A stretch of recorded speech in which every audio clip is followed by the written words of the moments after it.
Hello दोस्तों, the exam care में आप सभी का स्वागत है। तो आइए हम स्टार्ट करते हैं अपना प्रैक्टिस सेट नंबर 3। ठीक है, एरुडेरिया प्रैक्टिस सेट बुक से हमारा लिया गया है। तो जो भी साथी हमारे चैनल पे नए जुड़े हैं वो हमारे चैनल को सब्सक्राइब जरूर कर लें, जिससे आगामी जितने भी आने वाले प्रैक्टिस सेट होंगे उनको नोटिफिकेशन मिल सके। ठीक, आते हैं अपने प्रैक्टिस सेट पर। तो क्वेश्चन नंबर पहला इसमें दिया है, हड़प्पा सभ्यता में जूते हुए खेत का साक्ष्य कहाँ मिला था। जो जूता हुआ खेत है हमें कहाँ मिला था हमारे पास। देखिए ऑप्शन दिया हुआ कालीबंगा, लोथल, बनावली, रंगपुर। तो कौन सा सही हो जाएगा? कालीबंगा। ये हमारा राजस्थान के घग्गर नदी के किनारे स्थित है। ठीक, आते हैं नेक्स्ट क्वेश्चन पे। क्वेश्चन नंबर 2, अशोक द्वारा कलिंग युद्ध किस वर्ष लड़ा गया था। तो किस वर्ष लड़ा गया था? 269, 263, 261, 259। तो कौन सा वर्ष हो जाएगा? 261 में हमारा अशोक द्वारा कलिंग युद्ध लड़ा गया था। Next question, question number 3, Maurya काल में चारागाह के अध्यक्ष को क्या कहा जाता था। तो मौर्य काल में चारागाह के अध्यक्ष को हम सब क्या कहते थे? उस समय क्या कहलाता था? विविताध्यक्ष। क्या? विविताध्यक्ष कहलाता था। ठीक, आते हैं नेक्स्ट क्वेश्चन पे। क्वेश्चन नंबर 4, गुप्त काल में पुंग किसे कहा जाता था। पूजा स्थल को, बंदरगाह को, न्यायालय को, टकसाल को। तो हमारा जो करेक्ट आंसर होगा वो हमारा हो जाएगा ऑप्शन नंबर बी, न्यायालय को कहा जाता था। आते हैं नेक्स्ट क्वेश्चन। क्वेश्चन नंबर 5, निम्नलिखित में से कौन सी रचना हर्षवर्धन से संबंधित नहीं है? नहीं है, ध्यान दीजिएगा, किससे? हर्षवर्धन संबंधित नहीं है। तो हर्षवर्धन का देखिए नागानंद है, रत्नावली भी है, प्रियदर्शिका भी है हर्षवर्धन का। कौन सा नहीं है? काव्य दर्शन। तो हमारा ऑप्शन इसमें कौन सा नहीं पूछ रहा था, तो कैसे हो जाएगा? काव्य दर्शन। आते हैं नेक्स्ट क्वेश्चन। क्वेश्चन नंबर 6 में दिया है, मंदसौर अभिलेख, जो मंदसौर का अभिलेख है का संबंध किस शासक से है। तो कौन से शासक से है? तो हमारा आंसर इसमें सही हो जाएगा यशोवर्मन, सी ऑप्शन। आते हैं next question. Question number 7, Mohammad Ghori को भारत में पहली बार किसने पराजित किया था। तो भीम प्रथम, द्वितीय, पृथ्वीराज चौहान, चंद्र जयचंद। तो कौन था? हमारा ऑप्शन हो जाएगा इसमें भीम द्वितीय, ऑप्शन बी। ठीक, आते हैं नेक्स्ट क्वेश्चन। क्वेश्चन 8, दिल्ली सल्तनत में विद्रोहियों के प्रति दुर्बल नीति किस शासक ने, दुर्बल नीति किस शासक ने अपनाई थी। तो हमारा आंसर इसमें सही हो जाएगा, जो करेक्ट आंसर है डी ऑप्शन, जलालुद्दीन फिरोज खिलजी। और इन्होंने ही खिलजी वंश की स्थापना की थी। ठीक, क्वेश्चन नंबर 9, दिल्ली सल्तनत के किस सुल्तान ने सैनिकों को नगद धन देने का प्रथा आरंभ की थी। किसने की थी? हमारा आंसर इसमें से हो जाएगा अलाउद्दीन खिलजी ने। आते हैं नेक्स्ट क्वेश्चन। क्वेश्चन नंबर 10, अद्वैतवाद मत को प्रतिपादन कौन थे। मत का प्रतिपादन किसने किया था। तो हमारा इसमें आंसर हो जाएगा शंकराचार्य ने किया था, ए। आते हैं नेक्स्ट क्वेश्चन। क्वेश्चन नंबर 11, इसमें दिया है, निम्नलिखित में से कौन या फिर किस मुगल बादशाह ने न्याय की प्रसिद्ध जंजीर लगवाई थी। तो कौन था? न्याय की प्रसिद्ध जंजीर किसने लगवाई थी। हमारा आंसर सही हो जाएगा इसमें जहांगीर, ए ऑप्शन। आते हैं नेक्स्ट क्वेश्चन।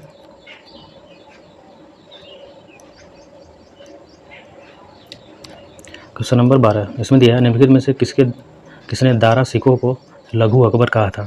तो किसने कहा था दारा सिकोह को लघु अकबर। हमारा आंसर हो जाएगा लेनपोल, सी ऑप्शन। आते हैं नेक्स्ट क्वेश्चन। क्वेश्चन नंबर 13, किस सिख गुरु ने सिखों को एक सैनिक संप्रदाय के रूप में परिवर्तित कर दिया था। तो कौन से गुरु थे हमारे सिख गुरु। ऑप्शन नंबर हमारा कौन सा करेक्ट होगा? सी ऑप्शन, गुरु हरगोविंद। गुरु हरगोविंद ने सैनिक संप्रदाय में परिवर्तित कर दिया था सिखों को। ठीक, आते हैं next question. Question number 14, Vijayanagar के किस शासक के काल में अब्दुल रज्जाक ने विजयनगर की यात्रा की। तो किस शासक के काल में। हमारा आंसर हो जाएगा देवराय द्वितीय, डी ऑप्शन। आते हैं नेक्स्ट क्वेश्चन। वांडीवास का युद्ध कब हुआ था। तो हमारा इसमें देखिए आंसर हो जाएगा आंसर बी, 1760 ईस्वी में हुआ था। ठीक, इसमें अंग्रेज और फ्रांसीसियों के बीच में हुआ था। ठीक, अंग्रेज ने फ्रांसीसी को हरा दिया था। आते हैं नेक्स्ट क्वेश्चन।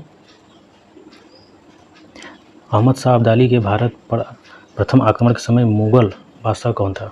हमारा आंसर हो जाएगा मोहम्मद शाह। मोहम्मद शाह के समय पे क्या था कि अहमद शाह अब्दाली भारत पर प्रथम आक्रमण किया था। आते हैं नेक्स्ट क्वेश्चन। प्लासी का युद्ध कब हुआ था। तो इसमें हमारा ऑप्शन कौन सा सही हो जाएगा? ऑप्शन नंबर बी, 1757 ईस्वी को प्लासी का युद्ध हुआ था। ठीक है, आते हैं next question. Question number 18, Faizabad में 1857 के विद्रोह का नेतृत्व किसने किया था? तो फैजाबाद में जो नेतृत्व किया था वो हमारे थे कौन? Ahmad Ulla. Option B correct answer. ठीक, आते हैं नेक्स्ट क्वेश्चन। किस इतिहासकार ने बंगाल के 1765 और 1772 ईस्वी के मध्य कालखंड को डाकू राज्य की संज्ञा दी थी? तो कौन थे हमारे? ऑप्शन हो जाएगा हमारा कौन सही? सी, के.एम. पडिक्कर ने। ठीक, आते हैं next question. Question number 20, economic history of India, economic history of India नामक पुस्तक किसने लिखी थी? ये हमारे लिखे थे बी ऑप्शन, रमेश चंद्र दत्त ने। ठीक, रमेश चंद्र दत्त ने क्या किया था? इकोनॉमिक हिस्ट्री ऑफ इंडिया लिखी थी। आते हैं नेक्स्ट क्वेश्चन। क्वेश्चन नंबर 21, किस अधिनियम के माध्यम से भारतीयों की शिक्षा पर 1 लाख रुपए खर्च करने का प्रावधान किया गया? तो किस अधिनियम के तहत? हमारा आंसर सही हो जाएगा इसमें 1813 अधिनियम। ठीक, आते हैं नेक्स्ट क्वेश्चन। आत्मी सभा का गठन किसके द्वारा किया गया था? तो आत्मी सभा का जो गठन है हमारे कौन किए थे? ऑप्शन सी, राजाराम और मोहन राय। इनके द्वारा ब्रह्म समाज का भी गठन किया गया था। ठीक, क्वेश्चन नंबर 23, अलीगढ़ आंदोलन के संस्थापक कौन थे? तो अलीगढ़ आंदोलन के संस्थापक हमारे कौन हो जाएंगे? इसमें से हमारा सही हो जाएगा sir Syed Ahmad Khan, C option. आते हैं नेक्स्ट क्वेश्चन। पागलपंथी विद्रोह, जो पागलपंथी विद्रोह है किसके नेतृत्व में हुआ था? तो हमारे किसके नेतृत्व में हुआ था? हमारा ए ऑप्शन, कमर शाह के नेतृत्व में पागलपंथी विद्रोह हुआ था। आते हैं नेक्स्ट क्वेश्चन। सन 1881 में प्रथम कारखाना अधिनियम, प्रथम कारखाना अधिनियम जो है किस वायसराय के काल में हुआ था? हमारा आंसर इसमें सही हो जाएगा लॉर्ड रिपन के। लॉर्ड रिपन के शासनकाल में क्या हुआ था कि प्रथम कारखाना अधिनियम लागू हुआ था। 26, गांधी जी ने दक्षिण अफ्रीका के प्रवास के दौरान किसकी रचना की थी? किस रचना का प्रकाशन किया था? ठीक, तो हमारा कौन सा सही हो जाएगा? Indian opinion, C option. किस गवर्नर जनरल द्वारा सर्वप्रथम प्रेस पर सेंसरशिप लागू किया गया? तो प्रेस पर सेंसरशिप लागू किस गवर्नर जनरल द्वारा किया गया था? हमारा आंसर इसमें हो जाएगा Lord Wellesley, B option. Lord Wellesley के द्वारा प्रेस पर सेंसरशिप लागू किया गया था। आते हैं नेक्स्ट क्वेश्चन। मुजफ्फरपुर में किंग्सफोर्ड की हत्या का प्रयास कब किया गया था? हमारा इसमें आंसर सही हो जाएगा 1908 में, सी ऑप्शन। ठीक, आते हैं नेक्स्ट क्वेश्चन। क्वेश्चन नंबर 28, किसने दिल्ली में स्वदेशी आंदोलन का नेतृत्व किया? देखिए, दिल्ली में स्वदेशी आंदोलन का नेतृत्व कौन किया था? तो हमारा आंसर हो जाएगा सैयद हैदर रजा, सी ऑप्शन, सैयद हैदर रजा। आते हैं नेक्स्ट क्वेश्चन। किस उदारवादी नेता को दी ग्रैंड ओल्ड मैन के नाम से जाना जाता है? हमारा आंसर हो जाएगा इसमें दादा भाई नौरोजी, डी ऑप्शन। ठीक, आते हैं नेक्स्ट क्वेश्चन। कौन सी घटना सबसे बाद में घटित हुई है? इसको देखिए, असहयोग आंदोलन 1920 में हुई थी, ध्यान दीजिएगा 1920 में। खेड़ा सत्याग्रह 1918 में हुआ है। स्वराज पार्टी 1923 में, और चंपारण सत्याग्रह 1917 में हुआ था। तो कौन सबसे बाद में हो गया? स्वराज पार्टी की गठन। ठीक, हमारा आंसर बी सही होगा। आते हैं नेक्स्ट क्वेश्चन। जलियांवाला बाग हत्याकांड के विरोध में किसने अपनी सर की उपाधि त्याग दी थी? तो किसने त्याग दी थी? इसमें हमारा आंसर सही हो जाएगा डी ऑप्शन, रविन्द्रनाथ टैगोर ने त्याग दी थी। ठीक, और महात्मा गांधी ने भी जलियांवाला बाग हत्याकांड के बाद अपनी केसरी हिंदी की उपाधि त्याग दी थी। आते हैं नेक्स्ट क्वेश्चन।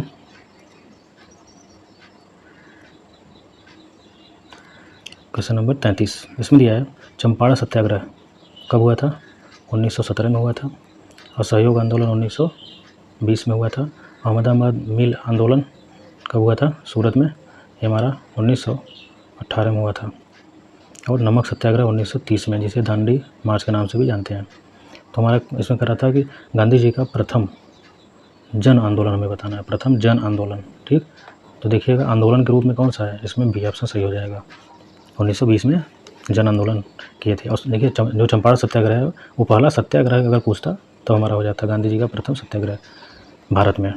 ठीक, तो 1917 में हुआ था चंपारण सत्याग्रह। लेकिन आंदोलन के बारे में पूछ रहा है, जन आंदोलन, तो हमारा क्या सही हो जाएगा? असहयोग आंदोलन, पहला इनका आंदोलन था, ठीक, भारत में। आते हैं नेक्स्ट क्वेश्चन।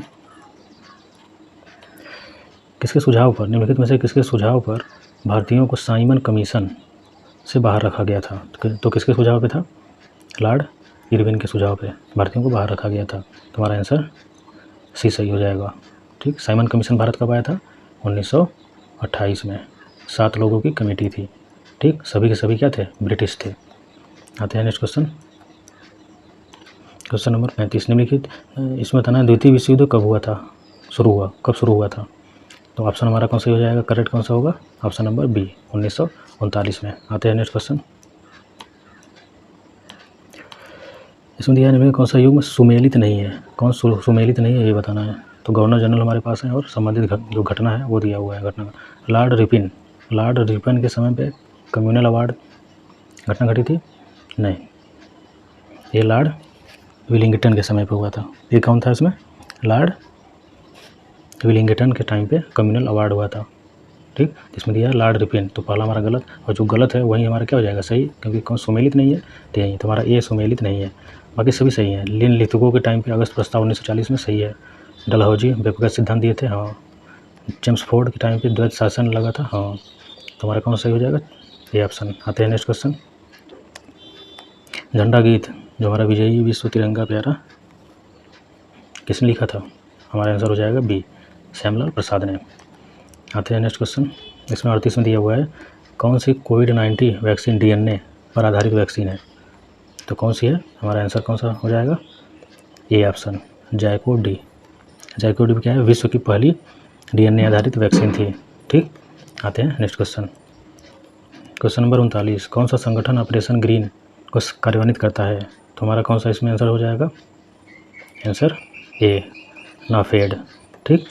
आर्थिक सर्वेक्षण किसके द्वारा प्रकाशित होता है?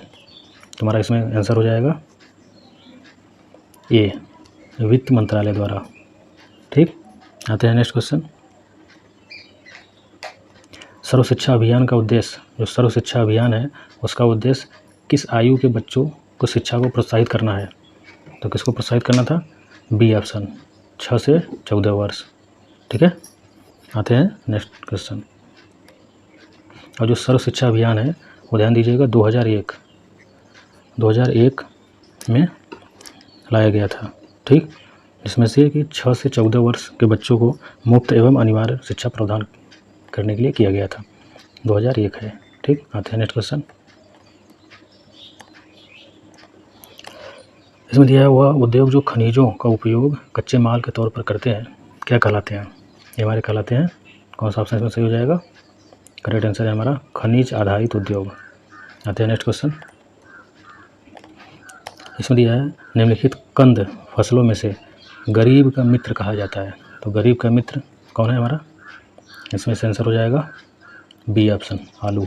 आलू क्या है? गरीब के मित्र के नाम से जाना जाता है, ठीक। किसानों का मित्र केचुआ, याद रखिएगा। आते हैं क्वेश्चन नंबर 44 में।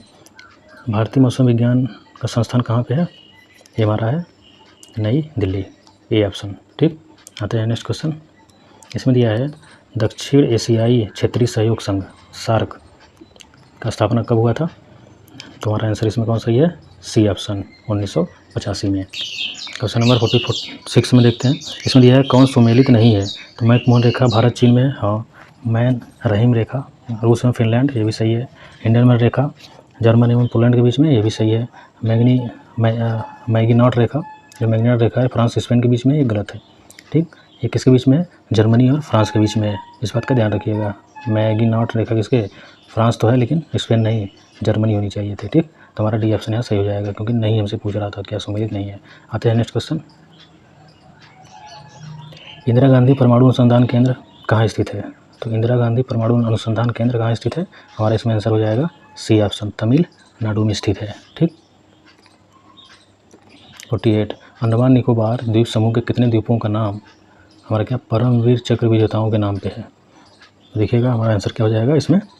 बी, 21 परमवीर चक्र विजेताओं के नाम पे रखा गया है, ठीक। आते हैं नेक्स्ट क्वेश्चन पे। दुनिया की पहली तरल हाइड्रोजन संचालित नौका, ध्यान दीजिएगा, पहली तरल हाइड्रोजन संचालित नौका का नाम क्या है? तो हमारा आंसर इसमें क्या है? MF hydra, MF hydra. ठीक, आते हैं नेक्स्ट क्वेश्चन। भारतीय अंतरिक्ष अनुसंधान संगठन इसरो ने अपने 12 वर्ष पुराने उपग्रह मेगा ट्रॉपिक्स को किस महासागर में गिराया है? तो कब गिराया था, इस बात का ध्यान दीजिएगा। ये हमारा 10 मार्च 2023 को गिराया है और 12 वर्ष पुराना था हमारा ये। तो कहाँ पे? ये ऑप्शन प्रशांत महासागर में गिराया है। ठीक, आते हैं नेक्स्ट क्वेश्चन। सात्विनी राबुका किस देश के नए प्रधानमंत्री बने हैं? जो सात्विनी राबुका हैं किस देश के नए प्रधानमंत्री हैं बने हैं हमारा? तो ऑप्शन हमारा इसमें कौन सही हो जाएगा? फिजी, फिजी के नए प्रधानमंत्री बने हैं। ठीक, आते हैं नेक्स्ट क्वेश्चन। ऑस्ट्रेलियन ओपन 2023 के विजेता कौन थे? ऑस्ट्रेलियन ओपन 2023 के, तो कौन सही हो जाएगा ऑप्शन इसमें? सी ऑप्शन, नोवाक जोकोविच। ठीक, आते हैं नेक्स्ट क्वेश्चन।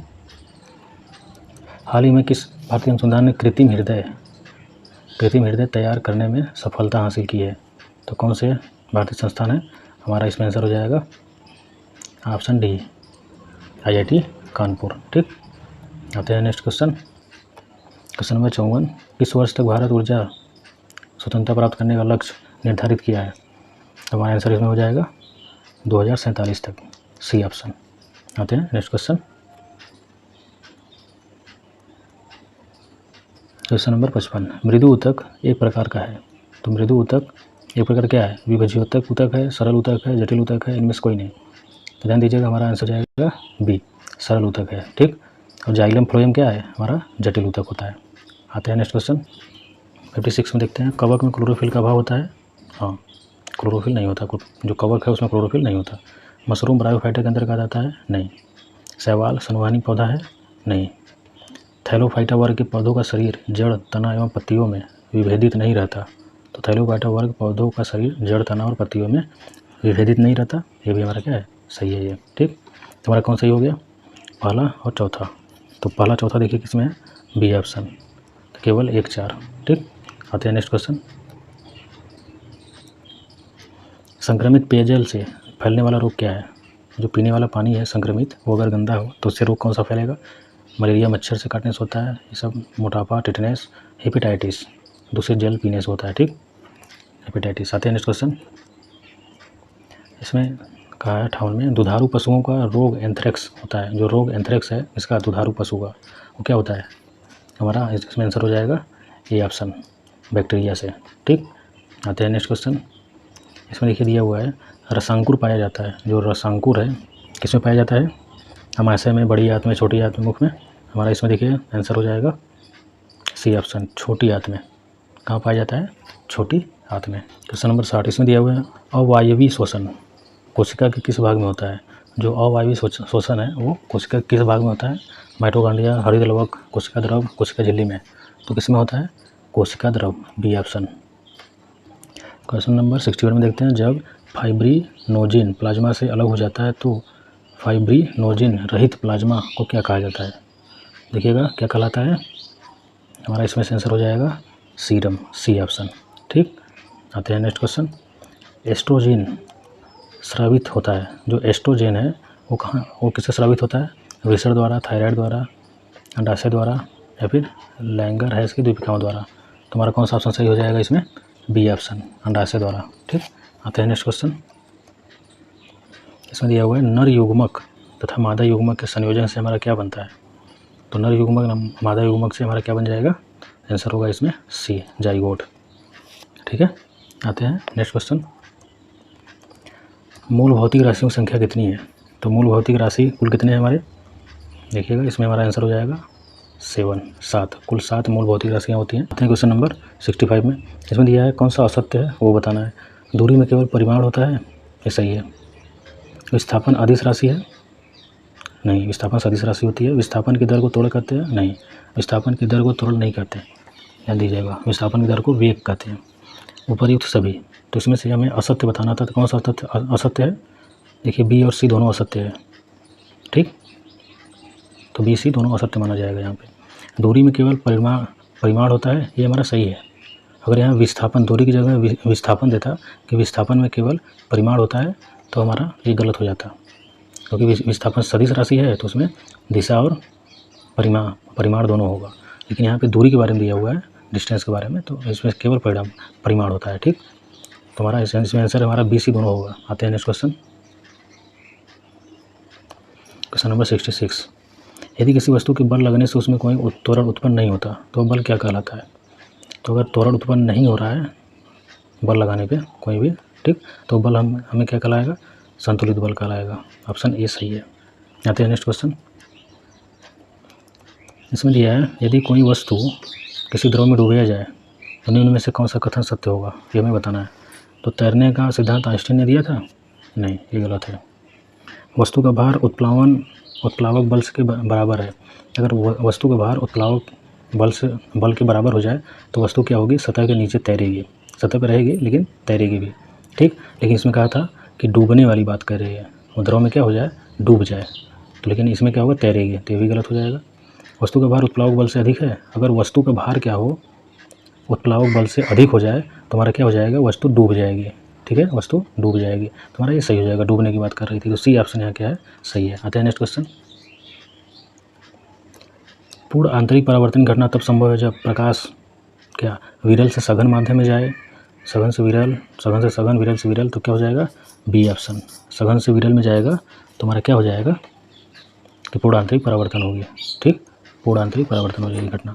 आते हैं नेक्स्ट क्वेश्चन, इसमें देखिए दिया हुआ है श्वेत प्रकाश जब एक प्रिज्म से होकर गुजरती है, प्रिज्म से क्या गुजर रही है? श्वेत प्रकाश गुजर रही है, तो वर्ड यानी रंग जो है सबसे कम विचलित किसका होता है? तो सबसे कम विचलित देखिए हमारा क्या होगा? लाल का। ठीक, तो नीचे से होता है विबग्योर। ठीक, ये आ रहा है। तो रेड का सबसे कम विचलन होता है वायलेट, बैगनी सबसे ज़्यादा विचलन होता है। ठीक, आते हैं नेक्स्ट क्वेश्चन, इसमें दिया है चालक की लंबाई बढ़ाने पर प्रतिरोध में क्या प्रभाव पड़ेगा? अगर हम चालक की लंबाई बढ़ाएंगे तो प्रतिरोध, देखिएगा एक फार्मूला होता है कि आर जो है वो किसके प्रोपोर्शनल होता है? उसके लंबाई के। ठीक, तो अगर लंबाई को हम बढ़ाएंगे तो हमारा प्रतिरोध भी बढ़ता है। इसका मतलब है चालक की लंबाई को हम क्या कर रहे हैं? बढ़ा रहे हैं, तो प्रतिरोध क्या होगा? लंबाई बढ़ाए तो प्रतिरोध हमारा क्या हो जाएगा? बढ़ेगा। ये ऑप्शन। ठीक, वायल्स चार्ल्स के नियम को सम्मिलित रूप से हम क्या कहते हैं? तो देखिएगा हमारा आंसर इसमें कौन हो जाएगा? गैस के नियम। ठीक, गैस का नियम, यहाँ पे जो गैस का नियम है क्या है? PV = nRT, इसको याद रखिएगा। तो गैस का नियम हमारे क्या कौन कौन दिए थे? बायल का और चार्ल्स के दोनों नियम हमारे यहाँ। ठीक, आते हैं नेक्स्ट क्वेश्चन, समुद्र के जल से नमक को किस विधि द्वारा निकाला जाता है? तो समुद्र के जल से हम नमक को कैसे निकालेंगे? ध्यान दीजिएगा, किसके द्वारा? वाष्पीकरण द्वारा। हमारा ए ऑप्शन यहाँ क्या हो जाएगा? सही हो जाएगा। आते हैं नेक्स्ट क्वेश्चन, इसमें दिया हुआ है एक्वा रेजिया। देखिए एक्वा रेजिया भी कभी कभी पूछता है क्या होता है, तो हमारा ध्यान दीजिएगा HCl और HNO3 ये दोनों हमारे क्या होते हैं? एक रेशियो में। अगर इनका रेशियो क्या हो जाए कि 1:3 के अनुपात में मिला दिया जाए HCl को और HNO3 को, तो इसी को हम क्या बोलेंगे? Aqua regia. HCl क्या होता है? हाइड्रोक्लोरिक अम्ल। HCl हमारा क्या है? हाइड्रोक्लोरिक अम्ल होता है। नाइट्रिक अम्ल क्या है? ये है HNO3 का फार्मूला। ठीक, नाइट्रिक अम्ल। इन दोनों को अगर 1:3 के अनुपात में मिला दें तो हमारा इसे क्या बोलेंगे? एक्वा रेजिया बोला जाता है। तो उसमें पूछ रहा था कि हाइड्रोक्लोरिक अम्ल में, एक्वा रेजिया में हाइड्रोक्लोरिक अम्ल और नाइट्रिक अम्ल का अनुपात क्या होता है? देखिए यहाँ पे एक फार्मूले के रूप में भी बता दिया 1:3, हमारा ए सही हो जाएगा। ठीक, आते हैं नेक्स्ट क्वेश्चन, विद्युत का सुचालक अधातु है, सुचालक भी हो और अधातु भी हो विद्युत का। ठीक, तो ध्यान दीजिएगा कौन सही हो जाएगा इसमें? Option D, graphite. ये कार्बन का अपर रूप भी है। आते हैं नेक्स्ट क्वेश्चन, एक द्रव अधातु है, अधातु तो है लेकिन द्रव रूप में है, ऐसा कौन सा है? हमारा देखिएगा सी ऑप्शन, ब्रोमीन। पारा लिक्विड रूप में तो होता है, लेकिन ध्यान दीजिएगा ये हमारा धातु में आता है। क्या आता है? धातु में। लेकिन जो ब्रोमीन है हमारा क्या है? और धातु। ठीक, आते हैं नेक्स्ट क्वेश्चन, पिंच ब्लेड निम्नलिखित में से किस धातु का अयस्क है? तो किसका आएगा पिंच ब्लेड? तो हमारा यूरेनियम का अयस्क है। ठीक, आते हैं नेक्स्ट क्वेश्चन में, अब देखिए इसमें कहा रेडियो सक्रियता की खोज किसने किया था? तो रेडियो सक्रियता की खोज हमारे किसने किए थे? हेनरी बैकेरेल ने। ठीक, और रेडियो सक्रियता का जो शब्द है किसने यूज किया था? पियरे क्यूरी ने। पियरे क्यूरी ने शब्द यूज किया था, लेकिन खोज किसने किया था? हमारा हेनरी बैकेरल ने। इसमें दिया हुआ है भारतीय संविधान के संसद में दोनों सदनों की संयुक्त बैठक का प्रावधान किस देश से लिया गया है। ठीक, तो किस देश से लिया गया है, दोनों सदनों को साथ में, राज्यसभा लोकसभा को दोनों साथ में जो मीटिंग होती है उसका संविधान में, तो किस देश से लिया गया है, ये हमारा लिया गया है ऑस्ट्रेलिया से ये। ठीक है, आते हैं नेक्स्ट क्वेश्चन। इसमें कह रहा है राज्यपाल को पद की शपथ किसके द्वारा दिया, जो राज्यपाल पद का शपथ किसके द्वारा दिया जाता है, दिलाई जाती है, तो उच्च न्यायालय के मुख्य न्यायाधीश, राष्ट्रपति, विधानसभा का अध्यक्ष, भारत के मुख्य न्यायाधीश। तो कौन हो जाएगा इसमें, उच्च न्यायालय के मुख्य न्यायाधीश। ऑप्शन ए क्या है यहाँ पे, सही है। उच्च न्यायालय के मुख्य न्यायाधीश के द्वारा राज्यपाल को क्या किया जाता है, शपथ दिलाई जाती है। आते हैं नेक्स्ट क्वेश्चन। भारतीय संविधान के किस संशोधन अधिनियम के द्वारा पंचायती राज व्यवस्था को संवैधानिक दर्जा दिया गया। तो पंचायती राज व्यवस्था को ध्यान दीजिएगा 73वां संविधान संशोधन के द्वारा। ठीक, अगर नगर निगम की बात करता तो क्या करते, 74वां हो जाता। तो हमारे यहाँ पूछा था पंचायती राज व्यवस्था का, तो 73वां हमारा सही हो जाएगा। आते हैं नेक्स्ट क्वेश्चन। संघ लोक सेवा आयोग की रिपोर्ट किसकी प्रस्तुति करनी होती है। ठीक, आते हैं 81। संघ लोक सेवा आयोग की रिपोर्ट किसको प्रस्तुत करनी होती है, तो कौन प्रस्तुत करता है संघ लोक सेवा आयोग की रिपोर्ट को, ध्यान दीजिएगा, वो हमारा राष्ट्रपति करता है। तो ऑप्शन ये क्या है, यहाँ पे सही होगा। आते हैं नेक्स्ट क्वेश्चन। किस अधिनियम के द्वारा प्रांतों को स्वायत्तता प्रदान की गई थी। तो प्रांतों को स्वायत्तता प्रदान किस अधिनियम के द्वारा की गई थी, तो हमारा इसमें क्या हो जाएगा आंसर, भारत सरकार अधिनियम 1935। ठीक है, सी ऑप्शन, भारत सरकार अधिनियम 1935 के द्वारा क्या हुआ था कि प्रांतों को स्वायत्तता का प्रदान की गई थी, भारत में प्रांतों को स्वायत्तता का। ठीक, आते हैं नेक्स्ट क्वेश्चन। इसमें कह रहा है किसका मतलब है कि सर्वोच्च न्यायालय मामले और उसमें शामिल कानूनी मुद्दों पर पुनर्विचार करने का, तो किसका है, तो ध्यान दीजिएगा, यहाँ पे आंसर हो जाएगा अपीलीय क्षेत्राधिकार का, सी ऑप्शन।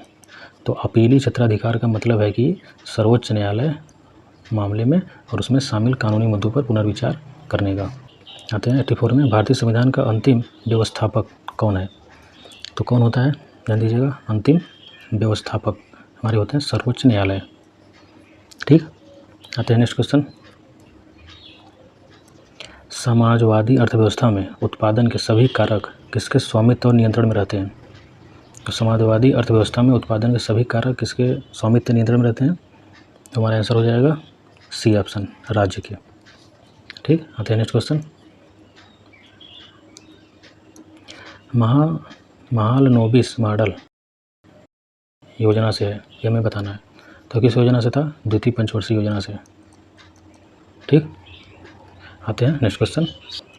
जनगणना 2011 के अनुसार भारत में सर्वाधिक ग्रामीण जनसंख्या किस राज्य में है, सर्वाधिक ग्रामीण जनसंख्या किस राज्य में है, तो बिहार, मध्य प्रदेश, उत्तर प्रदेश, इनमें से कोई नहीं। तो हमारा देखिए इनमें से कोई नहीं आंसर सही हो जाएगा, क्योंकि हमारा जो हिमाचल प्रदेश है उसमें 90% क्या है, ग्रामीण जनसंख्या है। ठीक, तो आंसर डी, इनमें से कोई नहीं। आते हैं नेक्स्ट क्वेश्चन। इसमें कह रहा है बिहार बजट 2023 के अनुसार बिहार की विकास दर कितना रहने का अनुमान है, तो विकास दर कितना रहने का अनुमान है, तो आंसर हमारा हो जाएगा बी, 15.24% का। ठीक, प्रति हेक्टेयर उत्पादन की दृष्टि से सबसे अधिक चावल, प्रति हेक्टेयर की बात कर रहा है, तो प्रति हेक्टेयर उत्पादन की दृष्टि से सबसे अधिक चावल उत्पादन वाला राज्य कौन सा है, तो कौन सा है हमारा, पंजाब। पंजाब क्या है, सबसे अधिक प्रति हेक्टेयर में उत्पादन करने वाला राज्य है। ठीक, अगर आपसे पूछे कि चावल के फसल क्षेत्र के आधार पे, अगर फसल के क्षेत्र के आधार पे पूछेगा तो उत्तर प्रदेश सबसे अधिक क्षेत्र के हिसाब से है, सबसे अधिक क्षेत्रफल पे हमारा क्या करता है, उत्तर प्रदेश चावल का उत्पादन करता है। लेकिन सबसे अधिक पूछे चावल का उत्पादन किस राज्य में होता है, तो हमारा होता है पश्चिम बंगाल में। ठीक, और प्रति हेक्टेयर की बात करके पूछे, प्रति हेक्टेयर में सबसे अधिक चावल का उत्पादन कौन करता है, तो हमारा हो जाएगा पंजाब, सी ऑप्शन। ठीक, तो क्वेश्चन को बहुत केयरफुली पढ़िए। ठीक, आते हैं नेक्स्ट क्वेश्चन में।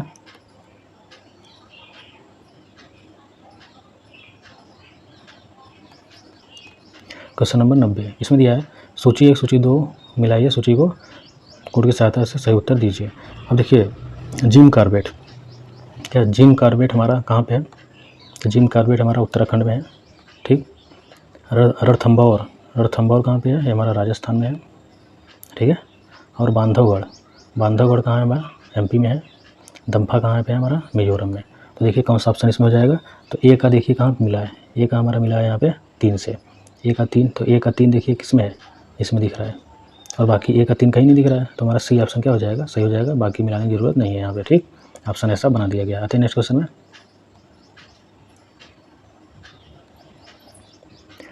91 भारत में सर्वाधिक वर्षा निम्नलिखित किस क्षेत्रों में होता है? तो वर्षा सर्वाधिक कहाँ होता है? पश्चिमी घाट, हिमालयी क्षेत्र, मेघालय। ये हमारा आंसर हो जाएगा ऑप्शन नंबर ए। बाकी मध्य प्रदेश बिहार में तो कम होता है, उत्तर प्रदेश हरियाणा ये सब भी कम है, आंध्र प्रदेश तो सबसे ज़्यादा जान ही रहे हैं, मेघालय मासीराम में, ठीक। और हिमाचल प्रदेश हिमालयी क्षेत्र में भी होता है, पश्चिमी घाट में भी होता है, तो आंसर हमारा ये सही हो जाएगा इसमें। आते हैं नेक्स्ट क्वेश्चन। इसमें देखिए कहा है रिंग ऑफ फायर से अभिप्राय है। जो रिंग ऑफ फायर है इससे क्या अभिप्राय है? यही अभिप्राय है, देखिए हमारा आंसर इसमें हो जाएगा सी ऑप्शन। प्रशांत महासागर में भूकंप ज्वालामुखी से प्रभावित क्षेत्र, भूकंप और ज्वालामुखी, ठीक। तो रिंग ऑफ फायर के नाम से जानी जाती है। आते हैं नेक्स्ट क्वेश्चन। इसमें दिया है भूमध्य रेखा कितने देशों से होकर गुजरती है? जो भूमध्य रेखा है हमारा कितने देश से होकर गुजरती है? तो हमारा गुजरती है कुल 13 देश से, ठीक। आते हैं, यही भूमध्य रेखा हमारा उत्तरी ध्रुव और दक्षिण ध्रुव में डिवाइड करता है, उत्तरी गोलार्ध और दक्षिणी गोलार्ध में। आते हैं नेक्स्ट क्वेश्चन। निम्नलिखित जलधाराओं में कौन सी ठंडी जलधारा है? जितने भी जलधारा दिए गए हैं उसमें ठंडी जलधारा कौन सा है ये बताना है। तो फाकलैंड जलधारा, बेंगुएला जलधारा, लेब्राडोर जलधारा, इनमें सभी। तो देखिए हमारा ए, बी और सी सभी क्या है? ठंडी जलधारा है, तो हमारा डी ऑप्शन सही हो जाएगा। आते हैं नेक्स्ट क्वेश्चन। निम्न में से कौन सा देश कैस्पियन सागर से सीमा नहीं बनाता? देखिए नहीं की बात कर रहा है, तो कौन सा नहीं बनाता कैस्पियन सागर से? तो हमारा देखिएगा अजरबैजान भी बनाता है, ईरान भी बनाता है, कजाकिस्तान भी बनाता है। कौन नहीं बनाता? इराक हमारा नहीं बनाता, तो आंसर सी है, ठीक। क्योंकि सीमा नहीं बनाता पूछ रहा था, तो आंसर सी हो जाएगा। आते हैं नेक्स्ट क्वेश्चन। इसमें दिया है निम्न में से किस जिला की सीमा रेखा की लंबाई पश्चिम बंगाल से सबसे कम स्पर्श करती है? तो बिहार का ऐसा कौन सा जिला है जो पश्चिम बंगाल से सबसे कम स्पर्श करने वाला है? तो कौन सा इसमें सही हो जाएगा? सी, पूर्णिया, ठीक। पूर्णिया जिला है जो कि पश्चिम बंगाल से सबसे कम सीमा लगाता है। आते हैं नेक्स्ट क्वेश्चन।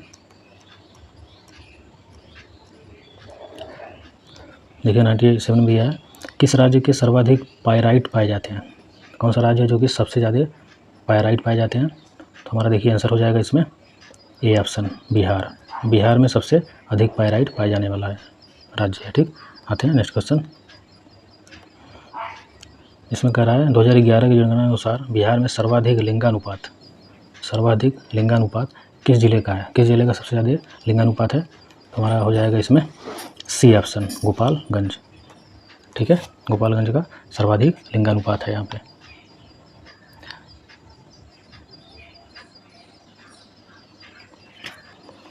गोपालगंज में कितना है? 1021 लिंगानुपात, ठीक है। और सबसे कम कहाँ पे है? तो ध्यान दीजिएगा मुंगेर में, जो मुंगेर है वहाँ पे क्या है?